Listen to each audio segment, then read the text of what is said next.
வாசல் கிளை சார்பாக நடைபெற்றுக் கொண்டிருக்கின்ற நாம் தமிழர் கட்சியினுடைய வேட்பாளர் அறிமுக கூட்டத்தின் முன்பாக அமர்ந்திருக்கும்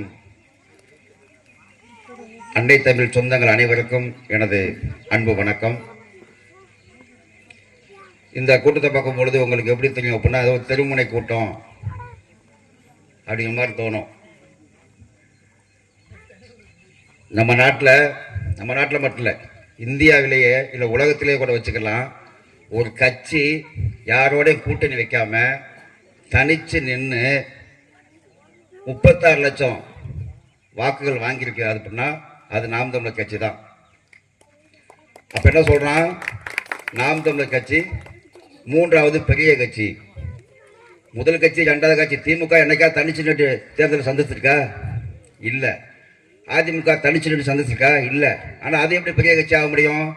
நாம் தமிழர் கட்சி தான் பெரிய கட்சி. அந்த கட்சியோட கூட்டம் தான் இவ்வளவு எளிமையாக நடக்குது.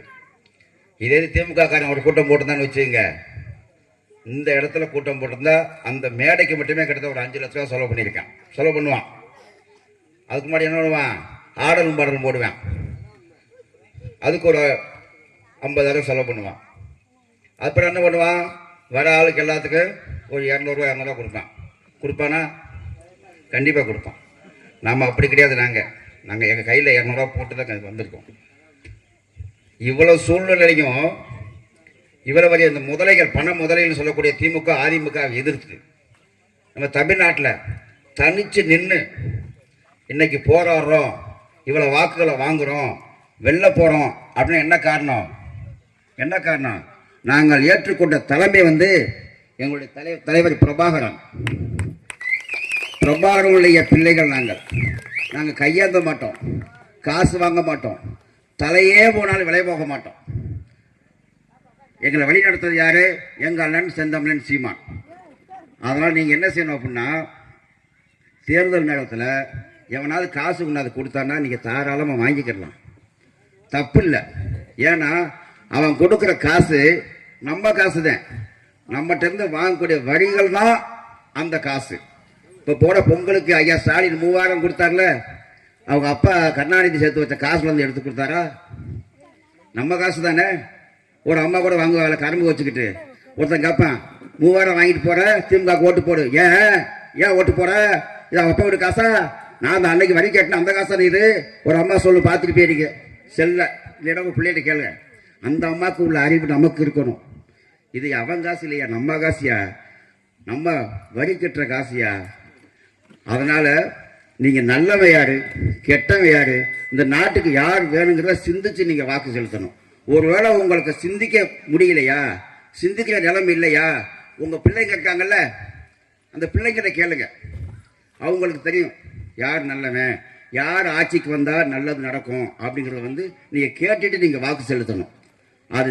அது செய்யாம நம்மளை சத்தியம் வாங்கிட்டான், பாலில் சத்தியம் வாங்கிட்டான், வாங்கின காசுக்காக ஓட்டு போட்டீங்கன்னா நம்மளை தூக்கி ரோட்டில் போட்டு போயிருவேன். கொஞ்சமாவது யோசிச்சு பாருங்க.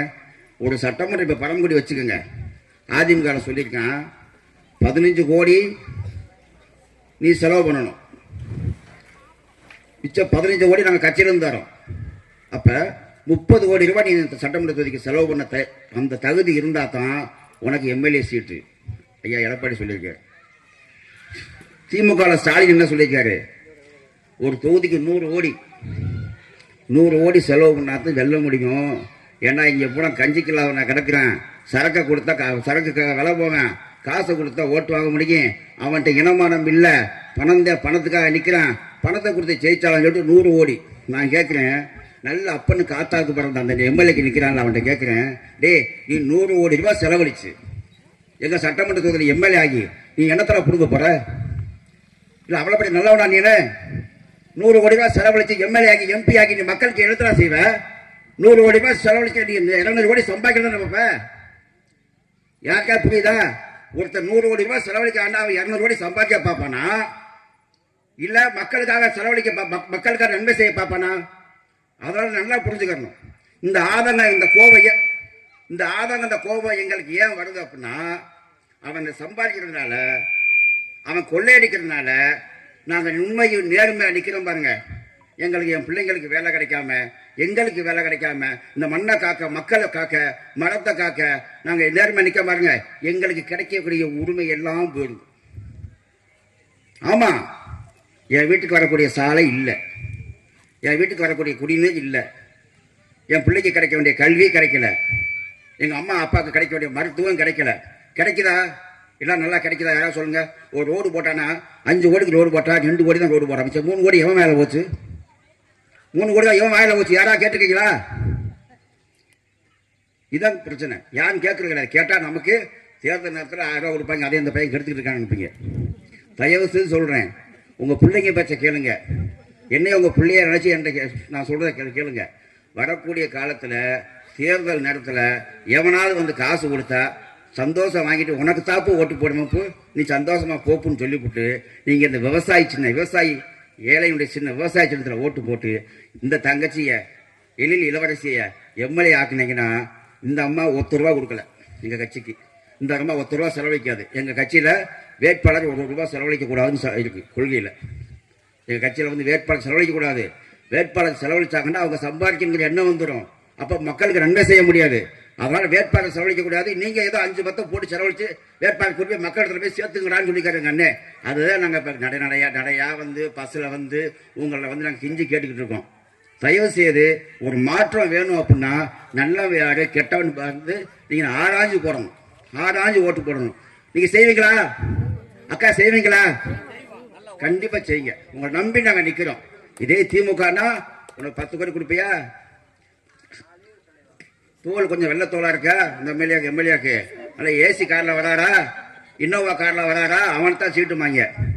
எங்களுக்கு அப்படி கிடையாது.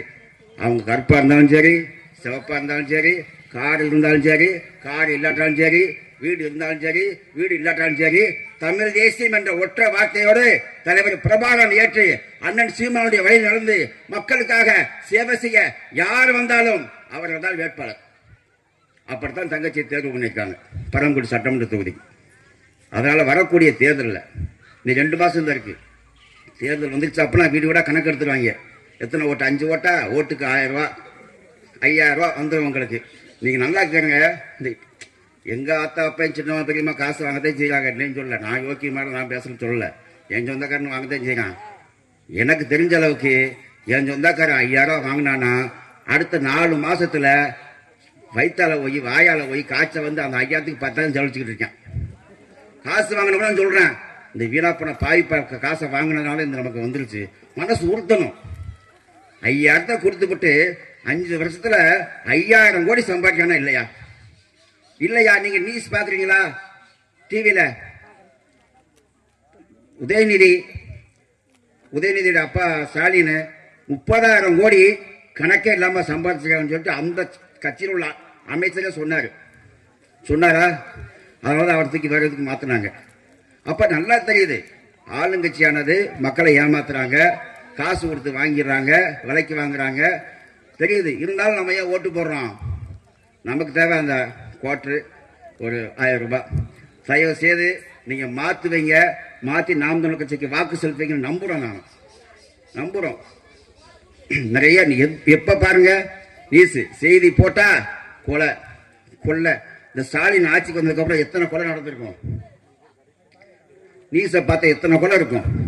இந்த 5 வருஷத்துல 1000 கொலைக்கு மேல நடந்திருக்கும். உண்மை இல்லையா? உண்மையா இல்லையா? பாக்குறோம்ல, பாப்பீங்களா? நீங்க போன்லாம் பாப்பீங்கல்ல, யூடியூப்ல ஒருத்தனை போட்டு மாங்குன்னு வெட்டுவேன் 10 பேர் சேர்ந்து. வைத்தறிச்சு இல்லையா? ஒருத்தனை போட்டு 10 பேர் வெட்டினா அது பேர் கூலிப்படை, காசை வாங்கிட்டு செய்ய கூலிப்படை. நாங்க அப்படி கிடையாது. ஒருத்தன் 10 பேர்த்த கொள்ளுவோம். தப்பா நினைச்சுக்காதீங்க. 10 பேர் சேர்ந்து ஒருத்தனை வெட்டினா அது கூலிப்படை. ஒருத்தன் சேர்ந்து ஒருத்தன் மட்டும் 10 பேர் கொண்டா அதுக்கு பேர் புலிப்படை. நாங்க புலிப்படை. நாங்க நினைச்சோம்னு வச்சுக்கோங்க, ஒவ்வொருத்தரும் புலிப்படையை மாற முடியும். ஏன் தெரியுமா? தலைவர் பிரபாகரன் வந்த வழியில வந்தவங்க நாங்க. அதனால எங்களுக்கு அந்த வீரமும் இருக்கதான் செய்யும், ஈரமும் இருக்கதான் செய்யும். முடிஞ்ச வரை பார்ப்போம். இந்த திராவிட கட்சியை ஒழிக்க பார்ப்போம். ஒழிக்க முடியலையா அடுத்து என்ன செய்ய ஆரம்பிச்சிருவோம். எவ்வளவு நாளைக்கு பொறுமையா இருக்கிறது? திமுக விட்ட அதிமுக விட்ட திமுக. அப்ப நாங்கள என்ன நினைச்சிருந்தாங்க? கருணாநிதி முதலமைச்சர் முன்னாடி, அதுக்கப்புறம் இப்ப ஸ்டாலின் முதலமைச்சர், அதுக்கப்புறம் அவர் மையன் உதயநிதி துணை முதலமைச்சர், அப்புறம் இன்பநிதி. நான் கேட்குற கருணாநிதி குடும்பத்துக்கு தமிழ்நாடு எழுதி கொடுத்துருக்காங்களா? பட்டாவா போட்டு கொடுத்துருக்காங்க? பரமக்குள்ள அந்த காட்டு பரமக்குடி ஆஸ்பத்திரியில் ஒரு 4 பேருந்து நிறுத்தம் பஸ் ஸ்டாப்ல பார்த்தேன். அந்த பஸ் ஸ்டாப் இருக்கிற இடம் வந்து என் தாத்தா விட்ட இடம். நல்லா தெரிஞ்சுக்கங்க, தமிழ்நாட்டில் பஸ் ஸ்டாண்ட் இருக்கக்கூடிய இடம் வந்து என் தாத்தா விட்ட இடம். என் தாத்தா விட்ட இடத்துல பஸ் ஸ்டாண்டு கட்டிருக்காங்களா? அந்த காசு நான் கொடுத்த காசு, எங்க அப்பா கொடுத்த காசு, நீங்க கொடுத்த காசு, வரி பணம். திமுக கட்சியில இருந்து காசு போட்டு அந்த பஸ் ஸ்டாண்டு கட்டல. தாத்தா விட்ட இடத்துல எங்க அப்பா எங்க தாத்தா வரி பணத்துல, என் வரி பணத்துல கட்டின பஸ் ஸ்டாப்ல நல்லா தெரிஞ்சுக்கங்க, இது நியாயமா அநியாயமா பண்ணுங்க. அந்த பஸ் ஸ்டாப்ல முதல்ல கருணாநிதி படம், 2வது யார் படம்? ஸ்டாலின் படம், 3வது உதயநிதி படம். இவங்க 3 பேர் யாரு? என்ன டே, ஒரு குடும்பத்தில் அப்பன் தாத்தா உங்களுக்கு பட்டா போட்டு கொடுத்துருக்கு. எவனாவது கேட்க துப்பு இருக்கா? இந்த எதிர்கட்சியில் போன அதிமுக காரன் கேட்கிறானா? எம்எல்ஏ ஆகி போய் பஸ் ஸ்டாண்ட்ல வேற 3 பேர் படம் இருக்கிறாங்க, எவனா கேட்கிறானா? அவன் இருந்தாலும் செத்து போயிட்டாங்க கருணாநிதி. ஏன் அவன் படம் எல்லா ஆபீஸ்ல இருக்கு? ஏன் இருக்கு? திருட்டு திமுக திராவிட கட்சிக்காரன் கூட என்ன பண்றான் தெரியுமா? அவனை வந்து நம்ம மறக்க கூடாதுன்னு சொல்லிட்டு அந்த படத்தை வச்சு பாதுகாக்கிறான். நல்லா தெரியும், நீங்க பெரியவங்களா இருக்கீங்க. எனக்கு இப்ப 50-54 வயசு ஆயிடுச்சு. நான் சின்ன பிள்ளை இருக்கும்போது போக்குவரத்து கழகத்துல சேரன் போக்குவரத்து கழகம், பாண்டியன் போக்குவரத்து கழகம், சோழன் போக்குவரத்து கழகம், அப்புறம் எம்பிடிசி மருது பாண்டியர் போக்குவரத்து கழகம், திருவள்ளூர் போக்குவரத்து கழகம், இப்படித்தான் இருந்துச்சு. இது யாருக்கா தெரியுமா? போக்குவரத்து கழகம் இப்படித்தான் எம்பிடிசி சொல்லுவோம், ஞாபகம் இருக்கா? இப்ப என்ன வருது தெரியுமா? அந்த பஸ்ல இந்த பேரப்புறம் மாத்திட்டான், எடுத்துட்டான். கருணாநிதி எடுத்துட்டு தமிழ்நாடு அரசு போக்குவரத்து கழகம் வச்சார். ஏன் எடுத்த? ஏன் அது எடுத்த? ஏன் உனக்கு எம்பிடிசில கசக்குதா? மருது பாண்டியன் சொன்னா கசக்குதா? பாண்டியன் சொன்னா கசக்குதா? எதுக்கு நீ எடுத்த? இந்த சட்டமன்றத்தில் போய் தட்டுறாங்கல்ல, அவங்களுக்கு கேட்க துப்பு இருக்காது. ஏன்டா நோட்டு வாங்கிட்டாங்க, செய்ய மாட்டாங்க. இப்போ நான் கேட்குறேன், எதுக்குப்பா எடுத்துட்டு தமிழ்நாடு அரசுன்னு போட்டு போக்குவரத்துக்கெல்லாம் வச்சுனேன். இப்போ ஒரு 6 மாதத்துக்கு முன்னாடி அந்த தமிழ்நாடுங்களை எடுத்துட்டாரு ஆர் ஸ்டாலின். தமிழ்நாடுகளை எடுத்துட்டு அரசு போக்குவரத்து கழகம். எந்த அரசு? இப்போ நீங்க சொல்லுங்க. நம்ம கோவப்பட்டு பேசுறாங்களே தம்பிங்க, ஏன் இப்படி பேசுறாங்க? தமிழ்நாடுனா உனக்கு என்ன கசக்குதா? நீ யாரு? நீ தமிழன் இல்ல. அது தெரியுமா உங்களுக்கு? ஸ்டாலின் தமிழர் இல்ல, தெரியுமா உங்களுக்கு? கருணாநிதியும் ஸ்டாலினும் அவங்க தமிழர் கிடையாது. தமிழ்நாட்டில் வந்து குடியேறினவங்க, பிழைக்க வந்தவங்க. அவங்க பிழைக்க வந்ததுனால அவங்க மட்டும் பிழைக்கிறாங்க. பல கோடி சம்பாதிச்சு பிழைக்கிறாங்க. நாங்க உழைக்க வந்திருக்கோம், அதனால எங்களுக்கு பிழைக்க வேண்டிய அவசியம் கிடையாது. மக்களுக்காக உழைக்க வந்திருக்கோம். அதனாலதான் விவசாய சட்டத்தில் ஓட்டு போடணும் உங்களை கேட்கிறோம். நல்லா புரிஞ்சுக்கங்க. மறுபடியும் சொல்றேன், மீண்டும் கடை வேஷ்டி கட்டிக்கிட்டு கார்ல உட்காந்துக்கிட்டு கணக்கு எடுத்துட்டு காசு கொடுப்பாங்க, வாங்கிக்கங்க. நம்ம அப்பா வீட்டு காசு, அவன் அப்பா வீட்டு காசு இல்ல, தாராளம் வாங்கிட்டு நீங்க விவசாய சின்னத்துல ஓட்டு போடுங்க. போடுவீங்களாமா? விவசாயத்துல ஓட்டு போட்டா நமக்கு புண்ணியம். காசை வாங்கிட்டீங்க மாத்தி ஓட்டு போட்டீங்கன்னா நமக்கு பாவம். கண்டிப்பா பாவம் வந்து சார். அந்த பாவத்தை மறுபடியும் செய்யாதீங்க. உங்க பிள்ளைங்க இத்தனை பேர் படிச்சுட்டு வீடா போய் ஓட்டு கேட்கறோம், எதுனாலும் கேட்கறோம். எங்களுக்கு யாராவது காசு கொடுக்குறாங்களா? அப்ப குடும்பத்தை விட்டுட்டு ஏன் வீட்டுக்கு ஒரு நேர்ந்து விட்ட மாதிரி நாங்கள் வந்திருக்கோம். எங்க காலத்திலாவது மாத்திர முடியாதா? அந்த நாட்டை மாத்திர முடியாதா? அப்படிங்கிற வேதனை தானே வரும். அதனால தயவு செய்து உங்களை கெஞ்சி கேட்கிறேன், வரக்கூடிய தேர்தலில் விவசாய சின்னத்தில் ஓட்டு போட்டுருங்க. எங்க அண்ணன் சீமான் பேச்ச கேளுங்க. யூடியூப்லாம் இருக்கு பாருங்க, எல்லா வீட்லையும் ஃபோன் வச்சுருப்பாங்க, வாங்கி பாருங்க. அதில் இன்னைக்கு பார்த்தீங்கன்னா பொங்கலுக்கு பஸ்ஸில் பரமக்குள்ள இருந்து பஸ்ஸுக்கு மெட்ராஸ் போகிறோம்னா 500 ரூபா தான். இன்னைக்கு பார்த்தீங்கன்னா 5000 ரூபா. ஆமாவா இல்லையா? தனியார் பேருந்துல 5000 ரூபாங்க டிக்கெட்டு. அப்ப அந்த அமைச்சர் என்ன சொல்றாரு? ஆம்னி பேருந்துகளில் அதிக கட்டணம் வசூலிப்பது தெரிய வந்தால் அவர்கள் மீது நடவடிக்கை எடுக்கப்படும். நல்லா தெரிஞ்சுக்கங்க. அவர் பேட்டி கொடுக்கிறார், சொல்றாரு அந்த அமைச்சர் சிவசங்கரன் சொல்றாரு, இந்த மாதிரி தனியார் பேருந்துல வந்து அதிகமாக நீங்க பணம் வாங்கினீங்கன்னா உங்க மேல நடவடிக்கை எடுக்கப்படும் சொல்றாருல. அந்த ஆளுக்கு தெரியாதா? அந்த சிவசங்கரனுக்கு எல்லாம் ஆன்லைன்ல தான் டிக்கெட் போடுறோம். இங்க இருந்து நேஷனல் டிராவல்ஸ் பரமக்குடி சென்னை 5000 ரூபாய் அந்த ஆன்லைன்ல போன்ல போட்டுருக்காங்க, டிக்கெட் போடுறோம். அப்ப அந்த ஆள் தெரியாதா? தெரியும். ஏன் நடவடிக்கை எடுக்க மாட்டாங்க? அது ஏமாத்துவாங்க. அந்த ஆள் சொன்ன உடனேயே நடவடிக்கை எடுக்கப்படும் சொன்ன உடனேயே இந்த பஸ்கார முதலாளி கூட என்ன பண்ணுவாங்க, மொத்தமாக கொண்டு ஒரு 10 கோடி கொடுத்துருவாங்க. ஐயா இந்த நேரம் நாங்கள் சம்பாதிக்க முடியும், வச்சுக்க ஒரு 10 கோடியை 10 கோடி அமைச்சர் வாங்கிட்டு அங்கே ஸ்டாலின் வீட்டுக்கு கொண்டு போயிடுவார். இங்கே நம்மகிட்ட அந்த 10 கோடி வசூல் பண்ணணும்ல, அதனால 1000 ரூபாய் பேர் 5000 ரூபாய் நம்மகிட்ட வாங்குவாங்க. நமக்கு ஒரு வழி இல்லை, ட்ரெயினில் டிக்கெட் கடை இல்லை, பஸ்ஸில் எல்லாம் கூட்டம் போக முடியல. 5000 ரூபா ஏதாவது வடை விட வச்சு வேலைக்கு போடுறோம், வச்சு 5000 ரூபா கொடுத்து போயிட்டு இருக்கோம். இந்த பாவம்லாம் எங்களுக்கு சும்மா விடாதா? ஏழை எளிய மக்கள் அன்றாடம் காய்ச்சிக்கிட்டு வேலை, ஒரு நாளைக்கு வேலைக்கு போனால் 500 ரூபா, களை எடுக்க போனால் 600 ரூபா, விறகு வெட்டு போனால் 200 ரூபா, கஷ்டப்பட்டு சம்பாரிச்சு வாங்குற காசை இந்த அநியாய பேரை கொள்ளையடிச்சு போறாங்களே, இவங்களுக்கு சரியான தக்க நடவடிக்கை கொடுக்கணும் அப்படின்னு நினைச்சீங்கன்னா வரக்கூடிய சட்டமன்ற தேர்தலிலே நாம் தமிழர் கட்சியின் வெற்றி சின்னமான விவசாய சின்னத்தில் வாக்களித்து உங்களுடைய வெற்றி வேட்பாளர் அன்பு தங்கை எழில் இளவரசி அவர்களை சட்டமன்ற உறுப்பினராக அனுப்ப வேண்டுமாக கேட்டுக்கொண்டு விடைபெறுகிறேன். நன்றி, வணக்கம். நாம் தமிழர்.